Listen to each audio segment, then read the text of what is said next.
Halos kalahating milyong pisong halaga ng shabu ang nasamsam ng mga otoridad mula sa dalawang high-value individual sa isinagawang oplansita sa bayan ng Taytay, Rizal.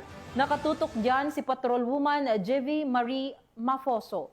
Ito ng Taytay Municipal Police Station ang dalawang high-value individual sa illegal na droga sa isinagawang oplansita sa Barangay Santa Ana, Taytay, Rizal.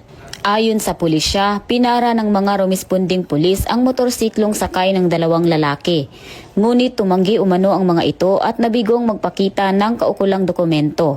Sa body search na recover mula sa mga suspect na sina alias Mike, 25, at Elmert, 42, kapwa residente ng Halahala, Rizal, ang tatlong sachet ng hinihinalang shabu na tumitimbang ng 80 gram na tinatayang nagkakahalaga ng 544,000. Ang matagumpay na operasyon ay bahagi ng tuloy-tuloy na kampanya ng Rizal Police Provincial Office sa pangunguna ni Police Colonel Filoteo E. Gonzalgo, Acting Provincial Director ng Rizal PPO, laban sa kriminalidad at iligal na droga sa buong lalawigan. Mula dito sa Calabarzon, ako ang inyong Police News Network Correspondent, Patrolwoman Jevi Marie Famoso, alagad ng batas, tagataguyod ng Balitang Pulis.